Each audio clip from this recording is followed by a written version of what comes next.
Hi guys, welcome to Office Blokes React. I'm Office Bloke Dave. I'm Office Bloke Mike. Collectively we're two of the Office Blokes, aren't we? Yes, we are. It's true. Is Daz under the table? No, I looked before. I don't think he's there. I've just shuffled over one because he's still missing at the moment. Yeah, nightmare. If he's had enough. I think he has, yeah. If you've seen Office Bloke Daz out there, get in touch. Yeah. So, the nearest local constabulary, if you can let us know if you've seen him. Check your local police stations, hospitals and pubs. He'll turn up somewhere. Pubs. Yeah, pubs. No, he's actually in a meeting, isn't he? He is. Real doing life some work. Proper work. He's been, madness. I know, yeah. Isn't it crazy? But, yeah. There we go. Anyway, our gaming channel is launching very, very, very soon. So check that out. It's linked below, I guess, or, somewhere. It'll be there somewhere. It's actually Office Blokes Games, not Office Bloke Game. Right, okay. Because one of our channels got demonetized because we'd not posted on it for a while and I had to swap them round. Yeah. And because we'd already taken the URL, Office Blokes Game, I couldn't take it on. Even though I got rid of it, I couldn't put it on that one. So it's now Office Blokes Games. Right. The custom URL for it. But anyway. Fair enough. That's what happens when you have a dormant channel for... It's still the same thing. It'll be the same concept. Oh, yeah. So, I mean, it'll be good. People don't type it in like that. Yeah. So, anyway, keep your eye out for it. We should be launching this weekend, hopefully. And, it was a good laugh filming for it. So, hopefully, it's going to continue for a long time. Why wouldn't it? Yeah. Yeah, I'm looking forward to doing it. It's really good. Nice. Right then, dumbest lottery winners. Well, there's been a few over the years, I think, hasn't there? Michael Carroll, was he called? I was just going to say that's the one that springs to mind instantly for me because, he was... Talk about rags to riches to rags again. I mean, he was absolutely crazy guy. Yeah, it really ruins a lot of people's lives, doesn't it? When you might have a job and friends and all that sort of stuff, and as soon as you become a millionaire, like the way they treat you may change a little bit. Hangers on and quit your job, everything like that. And once the money goes, you're like, people always want a piece of you, don't they? I suppose, but this guy, I mean, he just, I think he said in many interviews after it that he just wish he'd never won it. It was the worst thing that happened to him. Absolutely, yeah. So I'm guessing he'll be on this. I think he shoved a lot of it up his nose, though, didn't he? Like a significant amount of it up his nose. Yeah. And hookers, I was going to say a lot of it's wasted, but maybe. I'm not sure about wasted. But, anyway, not quite squandered, but not remembered. Yes, exactly. Yeah. Anyway, let's get into it. So, dumbest lottery winners. Let's do this. It's no surprise that giving millions of dollars to someone with minimal common sense doesn't tend to work out too well. But that's exactly what can and does happen every now and then, thanks to a little thing called the lottery. If you're ready to learn about the myriad of ways you can blow through millions fast, let's take a look at the dumbest lottery winners of all time. Just quickly, when you've got someone doing that with the money chucking it all over the floor, I'd love if the camera stayed on and they're going, and throwing money everywhere. And then suddenly they're like, oh, fuck, just pick it up. Suddenly they're like, oh, next 10 minutes. Why did I do it? Evelyn Adams. There are many reasonable ways to use your money if you win the lottery, but gambling it all away is definitely not one of them. Evelyn Adams was a clerk at a convenience store who won the lottery not once, but twice in 1985 and 86, winning a combined total of $5.4 million. Both wins occurred in the span of just 4 months after she began spending $100 on the lottery every week. But don't be swayed into thinking doing something like that substantially increases your chances of winning. The odds were still astronomically against her.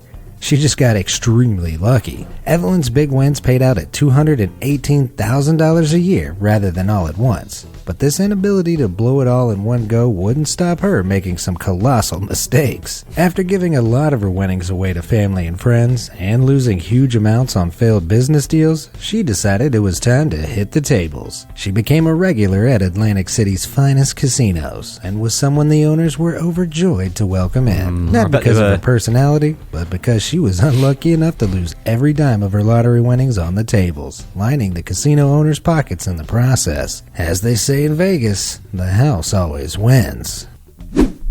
Exactly. They're comping her with like VIP suite. Oh, of course they will. Hey, you're back. VIP, champagne, full lot. Yeah. I mean, like I say, They always win. The bookies always win, don't they? Or the house in this case. You know. That's what they're there for. Otherwise, there wouldn't be any in business, would there? So if you win significantly, walk away. Yeah, just walk away. Yeah, and if you are going to, just maybe do for a bit of fun. Yeah. Only ever, you don't ever gamble what you can actually afford to lose. Yeah. That's basically the saying, isn't it? That's the mantra. And if you win a bet, that's great. But it's a big problem, though, isn't it? Gambling, huge problem. Whenever if I buy a scratch card or whatever, that money's dead instantly. Yeah. Regardless of if I win. But if I spend £2 on a scratch card and I win a £5, that £5 goes on scratch cards and then just kind of ride it until. Yeah. But if you lose everything. it's only because the most you're going to win most of the time is nothing or a £5. Yeah. So you just get a couple more. Spend it, and if you get something big, like a few thousand on it, then you pocket it. Then you keep it, wouldn't you? Yeah. But there's no point pocketing the £2 that you've just won. No, you might as well reinvest. Yeah. But that money's dead, and I always see it as you've lost £2. But then if you win $100,000, you just walk away. You're like, right, I'm done. Yeah, of course. Yeah. That's it. That's what I was here for. The big money. Pay yourself the £2 back. Pocket the rest. Yeah. Then you're up on the deal, aren't you? Precisely. So, Janite Lee. At 52 years old, Janite Lee's life underwent an enormous, unexpected change when she won a whopping $18 million in 1993. Wow. She quit her job at a wig shop, moved her family into a $1 million house in St. Louis, and began donating a ton of money to charity. She became a big political donor, owning her tableside seating with Bill Clinton at donor shindigs. But despite her humble beginnings as a South Korean immigrant, she developed a taste for luxury that exceeded the $620,000 of her winnings she was receiving yearly. She leased cars and borrowed millions from banks to keep her lifestyle going and to hide the truth of her financial instability from the public. Just 8 years after winning the lottery, she filed for bankruptcy and $2.5 million of debt. The lesson? If your taste is so classy that $18 million won't cover it, you might have a problem. Denise. That getting paid yearly is supposed to help people out, isn't it? So you don't squander it. Yeah. It's probably not taking into consideration how much trouble people are going to get in with credit.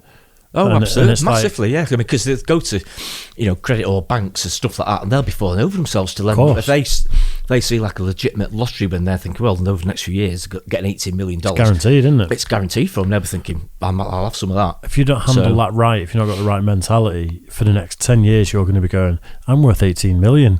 Yeah. When actually you've just been taking out credit, loaning cars, all that sort of stuff.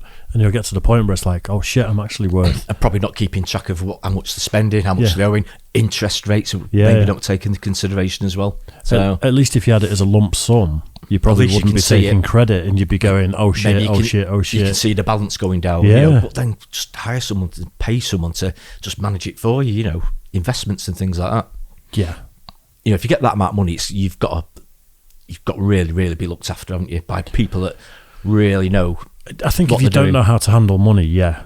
I think if you're already fairly savvy, then I think you'd be all right. Yeah, I suppose so. Yeah, but I mean, you're going to need a financial advisor if you've got 18 million quid. If you've got anyway. any sense, you would anyway. Wouldn't you? What do we do? Where do we keep it?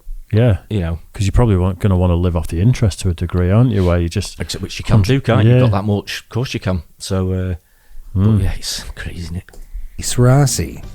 In 1996, Denise Rossi won the California lottery.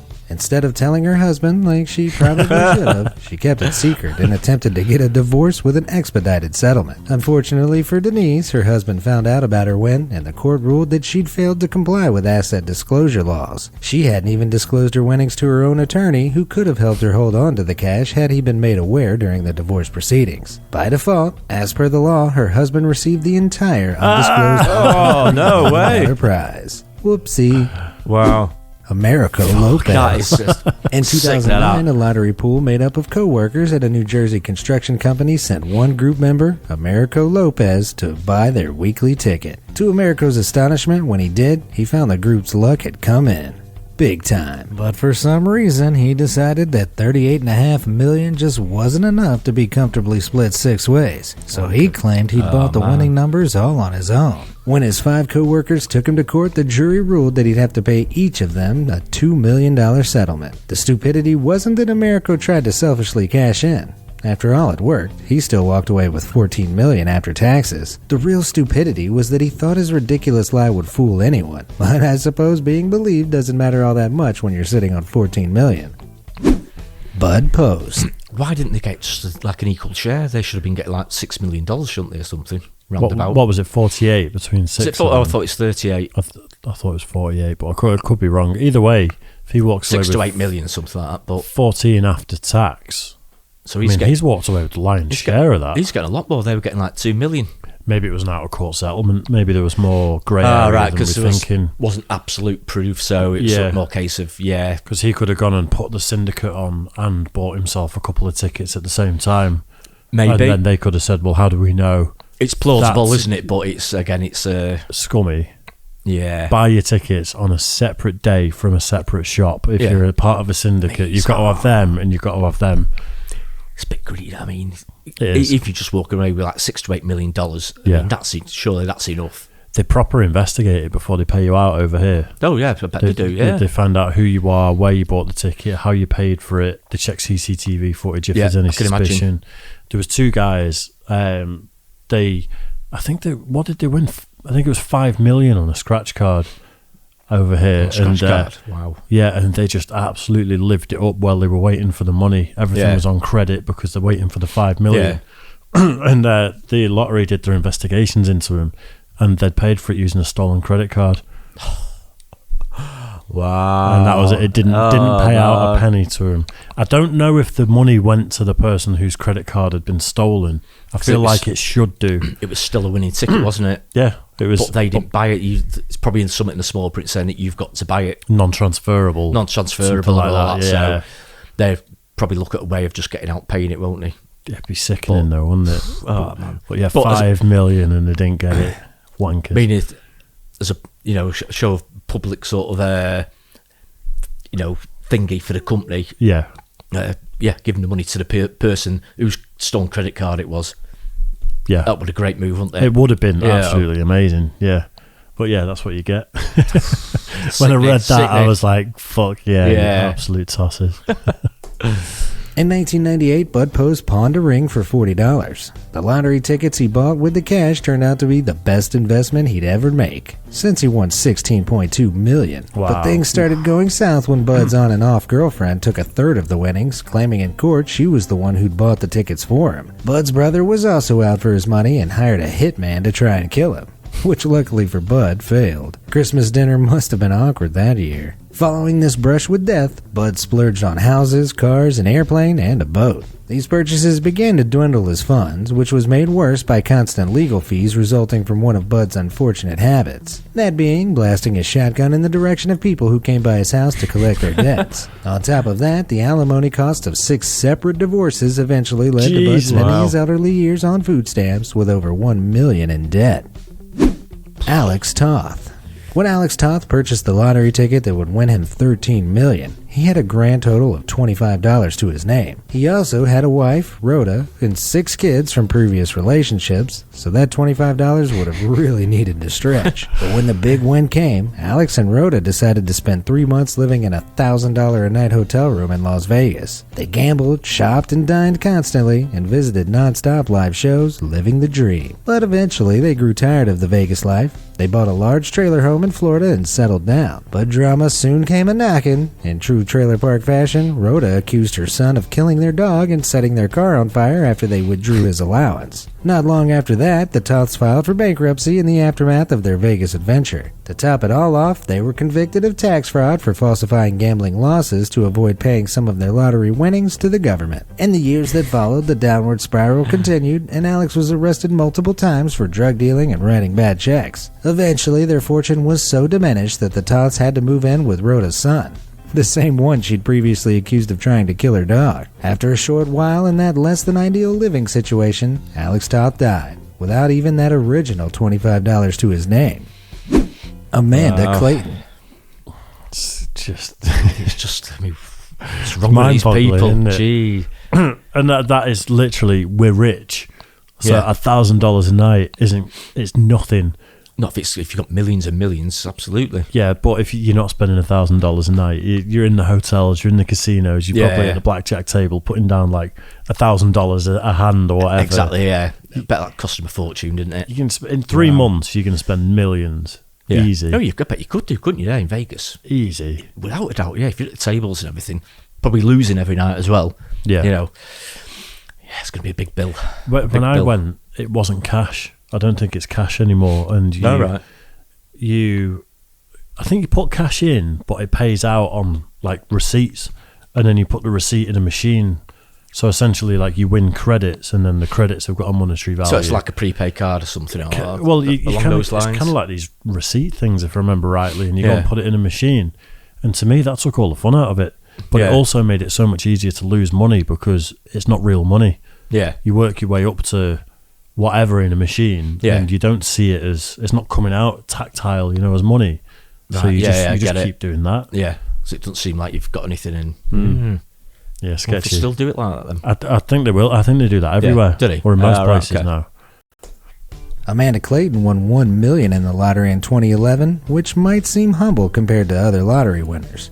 But for a single mom without a job living on welfare, $1 million can go a very long way. That being said, people who win $1 million don't usually have much reason to continue claiming welfare. Amanda saw things differently, though, and continued to collect $200 every month in the form of government food assistance checks. When a reporter asked her about this, she doubled down, claiming that as she was still unemployed, there was really no reason she shouldn't receive welfare. In her words, "And I have bills to pay. I have 2 houses." Unsurprisingly, the local families who really did need welfare didn't share her viewpoint, and public outrage ensued. In the aftermath, Amanda was arrested and charged with welfare fraud, and just a year after winning, died of a drug overdose. Whoa. I guess it goes to show, recklessness and greed are a dangerous mix. That's a sad one, that really. Yeah, it's terrible, isn't Lee it? Edwards. If you're going to win the lottery, it makes sense to spend some of your winnings on your interests. But if David Lee Edwards is anything to go by, pursuing your interest in medieval weapons may be a bad omen of things to come. In 2001, the Kentuckian who'd spent a third of his life in jail won a $27 million Powerball. But David's first mistake was choosing to take his winnings in one lump sum. This always means a lower total, and of course, more opportunities for disastrous spending choices. David bought 2 homes right off the bat, one for $1.6 million and another for $600,000. But he didn't stop there. Far from it. He bought a Lamborghini Diablo, a Dodge Viper, a private jet, and a $35,000 Hummer golf cart. Save for the golf cart, those all are fairly normal rich people flexes. But as I mentioned, David was also into medieval weaponry and spent lavishly on a collection of around 200 antique swords and armor sets. But no amount of antique, sharpened steel could save David from his other relentless appetite: drugs, which drained his bank as well as his health. Just 5 years after buying his winning ticket, he was broke, living in a storage unit. Soon after that, he died, leaving nothing behind for his daughter, who he'd promised to provide a great life for. So if you win big and want to do your family proud, avoid swords, shields, and syringes. Do you think some of these people die of a broken heart? I don't know. That fucked it up that bad that they just kind of... Again, I mean, he's had a bad start there, hasn't he? If he's been in prison for like a third of his life, then you're going to have bad habits. You're going to know really bad people as well, no doubt. And it just doesn't go together, does it? It really doesn't. No reason why that sort of money you should ever be skint again. Your kids shouldn't be skint. Your grandkids shouldn't be skint. You're buying things for cash, like houses where you live in, buy for cash, get loaded in the bank, just get interest of it to pay bills and stuff like that. I mean, it's just... I suppose just the temptation's just too much for some people, aren't they? And they just can't handle it, can they? That it's probably mind-blowing having that amount of money when you've had nothing, and then all of a sudden you've got all this money. It's probably like, enjoy it. But I suppose enjoy it is actually the thing. Some of these people may just I think that's what they're doing, but just enjoy my life. But I think they don't know when to stop enjoying it and then start being now let's live the rest of our lives. I think they just start enjoying it and then they just carry on, and they just don't know when to stop. I think some of them get some assets like these houses that they buy. How did they end up going like $2.2 million worth of property? We're wondering whether just then they're selling them and then just spending that and just living in a flat, something, or an apartment, and it's be sickening, crazy. It'd be absolutely sickening. Just a bit. Martin Tott. Englishman Martin Tott bought a lotto ticket in 2000, but totally forgot about it until months later when he tuned into the TV lottery. The lottery runners were appealing to the winning ticket holder from weeks prior to come forward. Martin realized the winning numbers were the ones he'd bought, but he couldn't find the ticket anywhere. Despite correctly remembering the store, date, and exact time he'd bought the ticket, the piece of paper itself was nowhere to be found. When he got hold of the lottery company, he learned the true meaning of devastation. Since he'd failed to file a lost ticket claim within 30 days of his purchase, he got nothing. To top it all off, the stress of the ensuing years of unsuccessful legal battles attempting to claim the money cost him his marriage. It's safe to say Martin Tott probably felt pretty dumb for not keeping that ticket safe. Michael Carroll. There he is. He was only 19. English garbageman Michael Carroll won $15.8 million in 2002 and soon traded the trash truck for an array of other expensive cars. All of which he parked up at his newly acquired mansion, of course. But Michael had a bit of an unfortunate taste for destruction. Wasn't he local-ish? I think he was. Yeah, I think he was local to that area, wasn't he? Obviously, I think he grew up on local council estate, didn't he? So, yeah.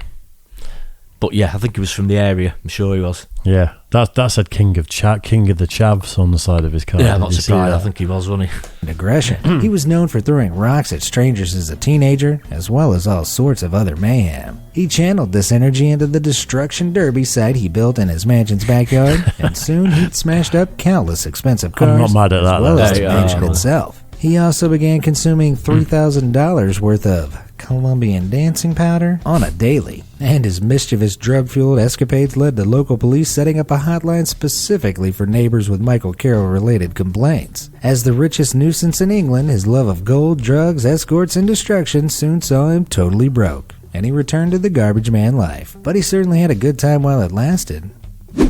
Andrew Jackson Whittaker Jr.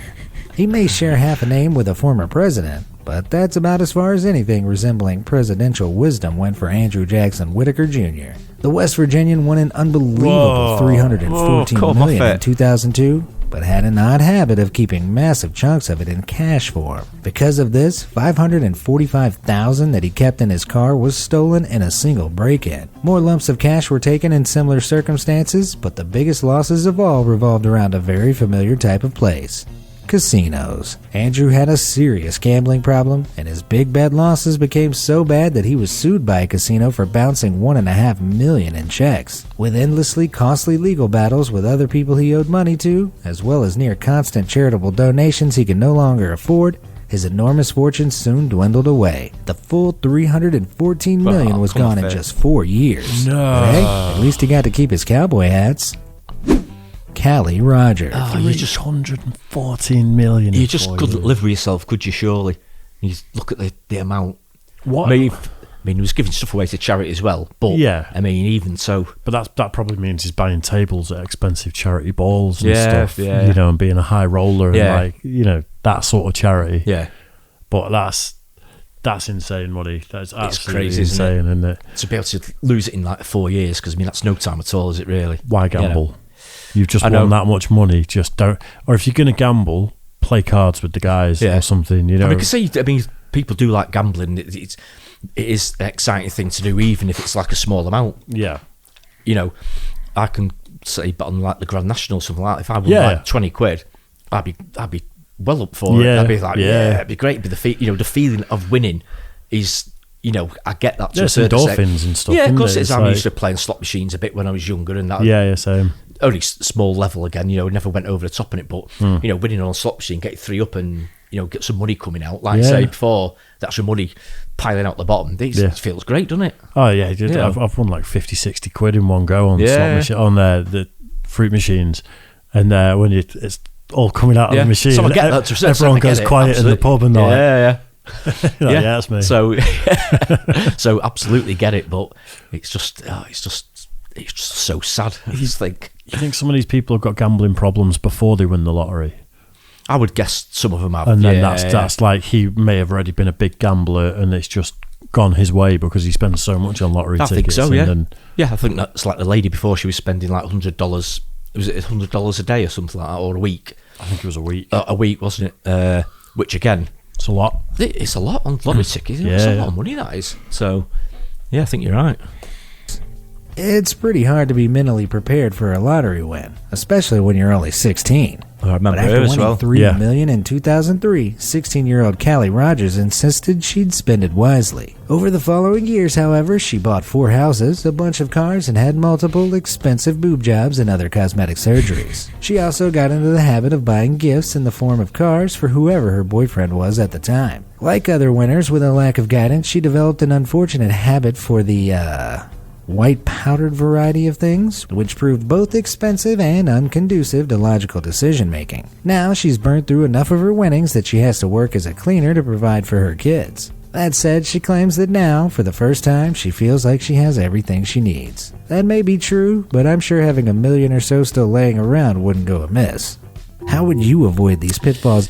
Wow. Didn't she have a tattoo on her neck?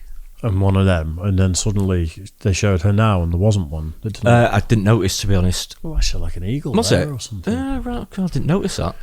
I remember her story as well. Yeah, I mean, at 16, it's I don't think a young age. I know you've won it legally and everything, but I don't think they should just give £3 million to a 16-year-old. No, not at all. They should go into a trust till they're at least 18. You think and, 18, 21, yeah, maybe some of it. But you get X amount, you get like 50 grand a year or something for a But the same of thing could happen, like we say, alluded to before.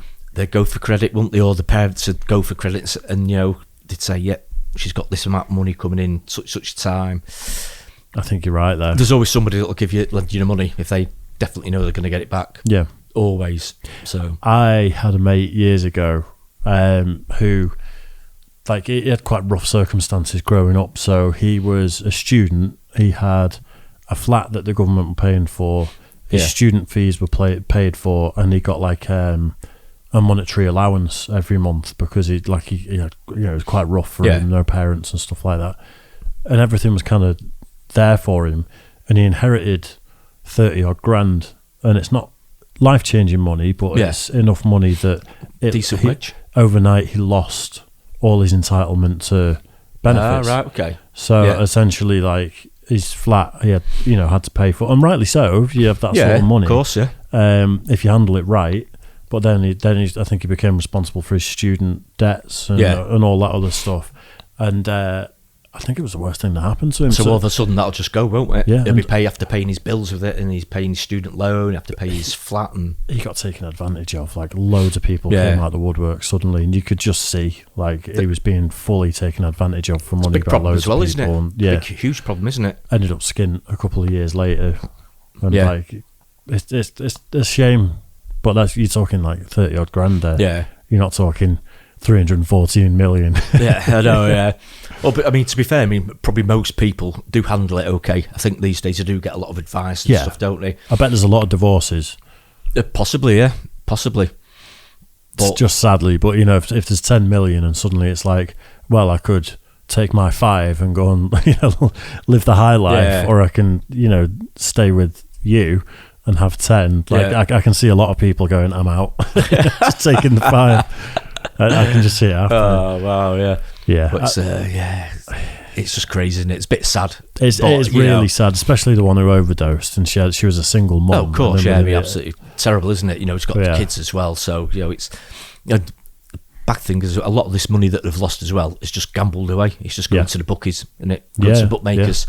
It's just gambled away, going on for nothing. If all of it had been given away to charity, then you might think, well, at least some good's become of it. But it's just a lot of it's just been completely wasted. You've probably peaked with that win, and then you're just trying to recreate that rush, and then maybe that's where the drugs come from, and the gambling, because you're just trying to recreate that thing that happened that one time that you can. It's unattainable now. Yeah, and money's no issue anymore. So winning something like, let's say, £50 or £100, that'd probably give you just as much of a rush, wouldn't it? Yeah. But then you'd just be able to live your life as normal. But that amount of money, it's crackers, isn't it? Like I say, you'd never be able to live up to it. You'd never get that adrenaline again, would you? Winning that amount of money. No. It's absolutely huge.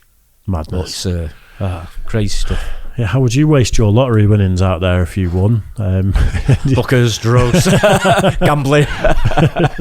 Let us know if you'd fall into those same vices. And cheers for watching that one, guys. We appreciate it. Don't forget, like and subscribe and all that good stuff. And we will catch you on the next one. Cheers.